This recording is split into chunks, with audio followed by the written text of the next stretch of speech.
दोस्तों नमस्कार। आशा करता हूँ आप सभी लोग बहुत अच्छे से होंगे। दोस्तों मैं आज आपको सुनाऊँगा एक कहानी जो 4 मूर्खों की है और ये कहानी दोस्तों आपको सुनने के बाद में इतनी हँसी आएगी कि आप एकदम खुश हो जाएँगे। तो दोस्तों बिना किसी देरी के हम कहानी को सुनना शुरू करते हैं। दोस्तों एक गाँव में 4 दोस्त रहते थे। चारों ही महामूर्ख थे, एक से बढ़कर एक मूर्ख। अब एक दिन उन चारों मूर्ख आपस में बहस होना, महामूर्ख हूँ, मैं बड़ा मूर्ख हूँ। जब बात नहीं बनी और ये बात का डिसीजन नहीं हो पाया कि कौन बड़ा मूर्ख है, तो वो गांव में चौपाल की ओर गए। तो वहां पे सभी लोग बैठे हुए थे, बुजुर्ग लोग भी बैठे थे। तो उन मूर्खों ने कहा कि हम बहुत बड़े मूर्ख हैं और बताइए हम में से सबसे बड़ा मूर्ख कौन सा है। तो गांव के सरपंच साहब बोले कि हम ऐसे कैसे बता सकते हैं कि तुम में से सबसे बड़ा मूर्ख कौन है। कोई अपनी मूर्खता की कोई कहानी, कोई किस्सा, कोई घटना बताओ, उसके बाद ही तो हम डिसाइड करेंगे कि तुम लोगों में से कौन बड़ा मूर्ख है। तो चारों मूर्ख बड़े खुश होते हैं, बोले ठीक है, हम चारों लोग अपनी मूर्खता की एक-एक कहानी सुनाते हैं और कहानी सुनने के बाद में आप लोग डिसाइड करना कि हम में से सबसे बड़ा मूर्ख कौन है। तो सबसे पहले पहले नंबर का एक मूर्ख था, वो कहानी सुनाता है। वो कहता है कि एक बार मैं अपनी ससुराल में जा रहा था, शादी के बाद पहली बार ही मैं अपनी ससुराल जा रहा था। तो मेरी माँ ने मुझसे कहा कि तुम ससुराल तो जा रहे हो, तो वहाँ ज़्यादा मत बोलना क्योंकि तुम पढ़े लिखे तो हो नहीं और थोड़े तुम्हारा स्क्रू भी ढीला है, तो तुम वहाँ जाकर केवल हाँ और ना में आंसर देना। हाँ, हूँ करना, ज़्यादा मत बोलना, नहीं तो तुम्हारी कल ही खुल जाएगी कि तुम मूर्ख हो। तो वो लड़का जो पहले नंबर का मूर्ख है, वो अपनी अ, ससुराल की ओर चल देता है। ससुराल में पहुँचता है, सभी लोग बहुत खुश होते हैं। ससुर जी पास में बैठते हैं, बोलते हैं, "और भाई, आने-जाने में कोई दिक्कत तो नहीं हुई? घर में सब ठीक-ठाक तो है?" तो वो बोलता है, "ना।" ये सुन के ससुर साहब बोलते हैं, "क्या हो गया भाई? कोई दिक्कत है क्या घर में?" तो बोलता है वो मूर्ख, "हाँ।" ये सुन के एकदम से ससुर जी और थोड़े घबरा जाते हैं। बोले, "भैया क्या बात हुई? कोई बीमार-वीमार है? कोई पैसे-कौड़ी की कोई पैसे की समस्या है?" बोलता, "हाँ।" तो ससुर बोलते, "कोई बात नहीं, जब तुम जाओगे तो तुम्हारी ये व्यवस्था भी कर दी जाएगी।" उसके बाद में ससुर जी उठ के चले जाते हैं। अब दोस्तों शाम का समय होता है, खाने का समय होता है, तो सासू माँ बड़े प्यार से आती हैं और बढ़िया उनके सिर पे हाथ फेरते हुए कहती हैं, "बेटा खाने खाने का समय हो गया है, खाना खा लो।" सॉरी। तो वो बोलता है कि ना। सासू माँ कहती हैं, "क्यों बेटा क्या बात हो गई? मन नहीं है क्या?" तो बोलता है, "हाँ।" तो सासू माँ कहती है कि कोई बात नहीं, जब मन हो तब खा लेना और बता देना, और उठ के वहाँ से चली जाती हैं। वो जाके अपने बिस्तर पे लेट जाता है, मूर्ख। रात में बड़ा उसको एकदम से भूख लगती है और कहता है ये मम्मी की बातों में आके, माताजी की बातों में आके हाँ ना में फँस गया और मुझे भूख लगी, अब क्या करूँ? तो रात में चुपके से उठता है, किचन में जाता है, तो चीज़ें टटोलने लगता है, तो उसे एक डिब्बा मिलता है और उस डिब्बे को खोलता है, उसमें लड्डू रखे होते हैं। तो जल्दी से एक लड्डू निकालता है और लड्डू मुँह में डालता है और ढक्कन लगाते समय उस डिब्बे का उसके हाथ से ढक्कन छूट जाता है। जैसे ही ढक्कन छूटता है, तो एकदम से आवाज़ होती है तो वो भाग के अपने बिस्तर की ओर चला जाता है। इतने में सासू माँ देख लेती कि किचन में से कोई भाग के गया है, वो समझ जाती हैं कि ये हमारा दामाद है। वो जाके अपने पति से कहती है, बेटे को जगाती है कि ससुर जी वो दामाद जी जाने क्यों किचन से भाग के घर में भाग रहे हैं इधर से उधर और भागकर पहुँचे हैं अपने बिस्तर पर, क्या बात हो गई? साला और ससुर सब जाते हैं उसके पास, उससे देखते हैं तो वो क्या करता है कि लड्डू को अपने गाल में एक तरफ दबा लेता है, तो उसका एक तरफ का गाल फूला-सा दिखाई देता है। जैसे ही साला देखता है, तो कहता है, "अरे! तो इनके तो बहुत परेशानी है, इनका तो गाल सूज गया एक तरफ का।" अब ये क्या बोलेंगे? जल्दी से डॉक्टर को बुलाते हैं, गाँव का एक वैद्य था वो आता है, वो जैसे ही एक तरफ गाल देखता है, हाथ फेरता है तो वो लड्डू सरक के वो दूसरे गाल की तरफ कर लेता है, तो वो दूसरी तरफ देखता है, तो वैद्य कहता है, "अरे! ये कैसी बीमारी है? इस तरफ फूलता है, कभी इस तरफ का गाल फूलता है।" इतने में वैद्य दोनों तरफ गालों पे हाथ फेरता है तो लड्डू वो बीच में कर लेता है। वैद्य कहता है कि अब मुँह खोलो, जैसे ही मुँह खोलता है वो चिमटी से डाल के लड्डू निकाल के बाहर रख देता है। जैसे ही लड्डू बाहर निकलता है, सब लोग देख के हँसने लगते हैं। बोले, "अरे! दामाद जी, सास कहती हैं अगर तुम्हें इतनी भूख लगी थी तो खाने के लिए बोल देते आप, और ये ऐसा क्यों किया आपने?" तो वो कहता है कि मैं ससुराल आ रहा था तो मेरी माँ ने मुझसे कहा था तुम हाँ ना में जवाब देना, मैंने हाँ ना में जवाब दिया और खाने के लिए मना कर दिया, जिसके कारण मुझे रात में भूख लगी तो मैंने ये सब किया। तो सब लोग अपना सिर पटक लेते हैं, बोले, "अरे मूर्ख! तुझे भूख ही लगी थी, आराम से बोल देता, ये हाँ ना के चक्कर में क्यों फँसा रहा?" तो ये कहानी सुनते हैं सरपंच और सभी लोग तो कहते हैं, हाँ सही बात है, तुम मूर्ख तो थे, बड़ी मूर्खता की बात की। इसके बाद में वो दूसरे नंबर के लोग जो सज्जन थे, उनका नंबर आता है कहानी का। बोले, तुम सुनाओ तुम्हारी क्या मूर्खता हुई? वो कहता है कि मेरी मेरी भी कहानी इसी प्रकार की है।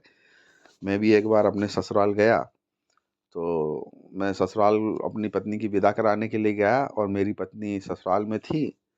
तो जैसे ही पहुँचता हूँ तो घर में सभी लोग मुझसे पूछते हैं कि कैसा हाल चाल है, सब बढ़िया? मैं बताता हूँ बहुत बढ़िया। इतने में मेरे जो साले साहब और ससुर जी थे वो खेत पे गए हुए थे, तो उनका खाना देने का समय हुआ तो मेरी पत्नी उन्हें खाना देने के लिए जाने लगी, तो मैंने कहा नहीं नहीं, मैं यहाँ पे हूँ और मैं बेटे के समान ही हूँ, तो मैं खाना दे आऊँगा। तो खाने की पोटली उठाता हूँ और खेत पे खाना देने के लिए जाने लगता हूँ। इतने में क्या होता है कि रास्ते में मुझे एक पिंजरा दिखाई देता है जो सड़क पे रखा हुआ था, और बंदर पकड़ने का वो पिंजरा था। बंदर पकड़ने वाले लोग आए थे, उस पिंजरे को रख दिया था। जैसे ही वो देखता है, बोले ये कैसा पिंजरा है? वो जाता है पास में, उस पिंजरे के अंदर घुस जाता है और एक पत्थर से उसको उसकी चटकनी को बंद कर लेता है, ठोक देता है जिससे वो कस जाती है। इतने में एक कुत्ता आता है, वो पोटली खाने की थी उसको उठा के जाने लगता है, तो उसके हाथ में जो पत्थर था वो उस कुत्ते में फेंक के मारता है, लेकिन वो पत्थर लगता नहीं है और पोटली खाने के उठा के कुत्ता भाग जाता है। अब वो पिंजरे में बंद है, वो व्यक्ति। अब इधर खेत पर भूख से बेहाल ससुर और उसके साले साहब शाम को काम निपटाने के बाद घर आते हैं, बड़े नाराज होते हैं। अरे तुमने आज खाना नहीं भेजा? बोले, अरे दामाद जी आए थे, हमने तो उन्हें दोपहर में ही भेजा था खाने के लिए। बोले, वहाँ तो कोई नहीं पहुँचा। अब ये बात पता पड़ती है तो वो घबरा जाते हैं कि दामाद जी क्या है, ढूंढने के लिए दोनों जने जाते हैं। तो वो देखते हैं कि बंदर पकड़ने वाला जो पिंजरा था उसमें दामाद जी अंदर कैद हैं और चारों तरफ लोगों की भीड़ लगी हुई है। वो देख रहे हैं कि ये बंदर वाले पिंजरे में ये आदमी क्या कर रहा है। जाते हैं, उसको तोड़ ताड़ के पिंजरे को बाहर निकालते हैं, घर आते हैं, पूछते हैं, क्यों दामाद जी तुमने ये क्या किया? ये क्या चक्कर था? बोले, मैं आ तो रहा था लेकिन मेरा मन किया ये बंदर को कैसे पकड़ते हैं और कैसे बंद हो जाता है, बंदर को कैसा लगता होगा, तो मैं इसके अंदर चला गया और पूरी घटना बता देते हैं कि कुत्ता आया और खाना ले गया, मैंने पत्थर फेंक के मार दिया था, जिसकी वजह से मैं फंसा रह गया। दामाद अपना सिर पटक वो उस दामाद की बातें सुनकर ससुर अपना सिर पटक के बोलते हैं, अरे तुम भी एक बंदर से कम नहीं हो, तुम तो महामूर्ख हो। तो ये कहानी होगी दूसरे नंबर के व्यक्ति की।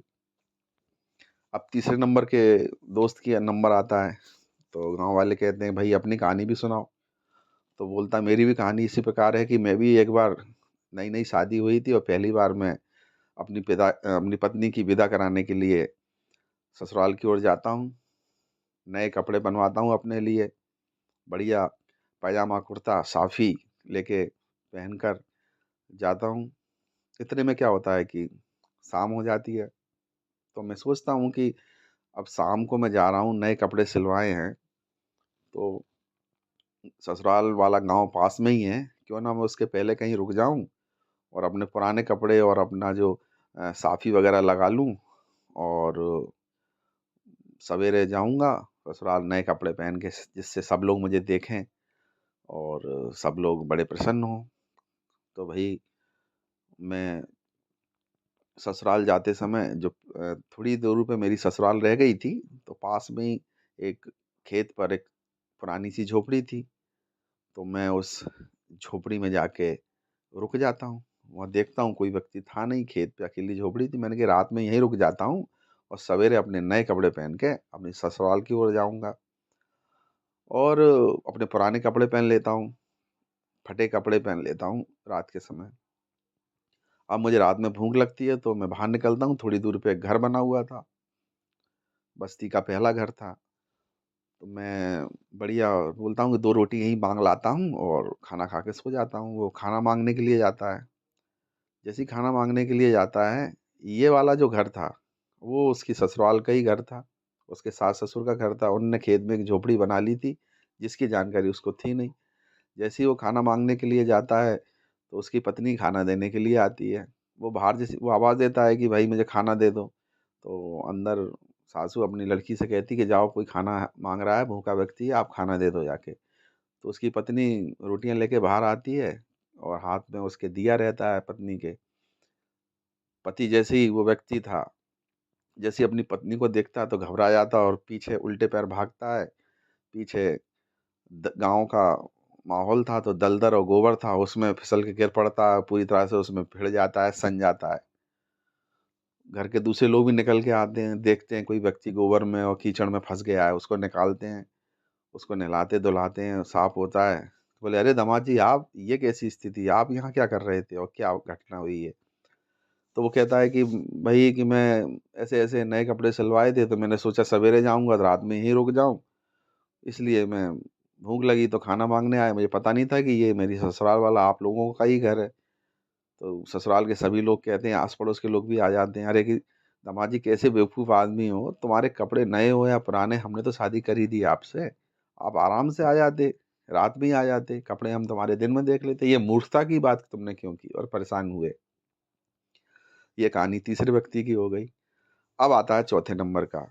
चौथे नंबर का दोस्त कहता है कि मेरी भी कहानी जल्दी से सुन लो और उसके बाद में आप लोग निर्णय लेना कि हम में से सबसे बड़ा मूर्ख कौन है। सभी लोग कहते हैं गाँव के चौपाल के जल्दी से सुनाओ, अपनी कहानी सुनाओ।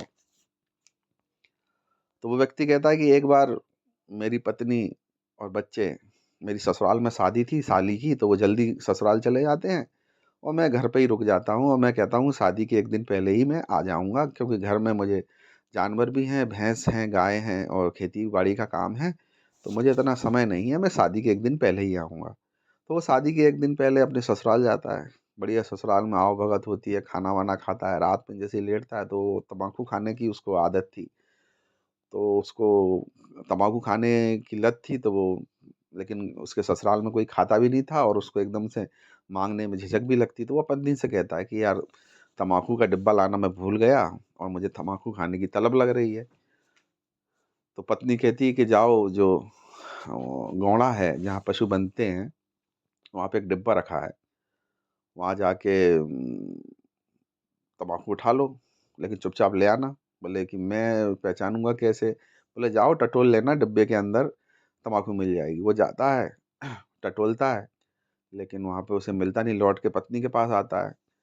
बोलता है कि मुझे तो मिला नहीं, तुम चलो। बोले तुम देख नहीं रहे हो मेरे दोनों हाथों में, दोनों पैरों में मेहंदी लगी, मैं कैसे जाऊँगी गौड़ा तक, उस जगह पे जहाँ तम्बाकू रखी है, मैं कैसे जाऊँगी?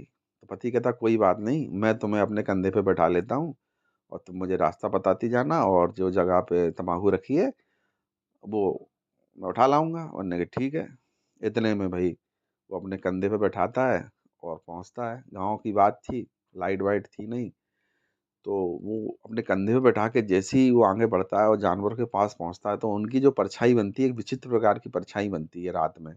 उस परछाई को देख के जो जानवर अपने रस्सियों से खूँटों पे बंधे हुए थे, वो घबरा जाते हैं, डर जाते हैं और रस्सियाँ तोड़ के भागने लगते हैं इधर-उधर। भागते हुए इधर गाँव की गलियों में भागने लगते हैं 4-5 जानवर। उन्हें देख के कुत्ते भौंकने लगते हैं, दूसरे जानवर भी आवाज़ें निकालने लगते हैं। एकदम से गाँव में हलचल हो जाती है, भई क्या बात हुई, क्या बात हुई? गाँव वाले भाग कर पहुँचते हैं कि चलो ये जानवर जहाँ से रस्सी तोड़ा कर छुड़ा कर आ रहे हैं, वहाँ देखते हैं। गौशाला में और गोंड़े पे पहुँचते हैं, गोंड़े में जाके देखते हैं तो वो व्यक्ति कंधे पे टाँगे अपनी पत्नी को खड़ा हुआ होता है। सभी लोग कहते हैं, भैया ये क्या बात है? बेटा तुम ये क्या किए हुए हो? साहब ऐसी-ऐसी बात थी, मुझे तम्बाकू खाना था, इनके हाथ और पैरों में मेहंदी लगी तो मैंने कंधे पे बैठा के लाया था कि तम्बाकू बता दो कहाँ रखी हुई है? सभी लोग कहते हैं, अरे महामूर्ख! तूने एक छोटी-सी आदत के लिए, तम्बाकू की लत के लिए पूरे गाँव वालों को परेशान किया, हम तो घबरा गए, क्या बात हुई? तो चौथा कहता है, ये मेरी कहानी थी। चारों की कहानी सुनने के बाद में वो कहते हैं कि आप बताइए, आप निर्णय लीजिए, आपने हमारी कहानियाँ सुन ली, हम में से सबसे बड़ा मूर्ख कौन है? तो चारों बोलते, एक बात है, तुम लोगों ने कहानियाँ सुनाई, एक से बढ़कर एक मूर्ख हो तुम चारों के चारों।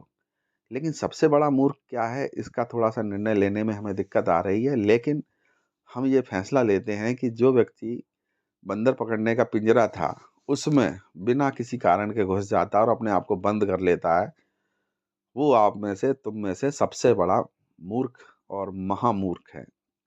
इसी के बाद फैसला हो जाता है, मूर्ख की पदवी उस व्यक्ति को मिल जाती है जो बंदर पकड़ने के पिंजरे में फँस गया होता है।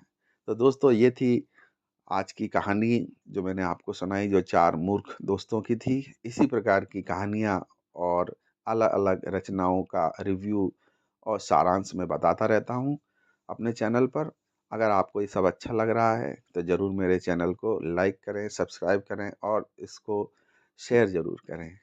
बाकी के लिए गुड बाय।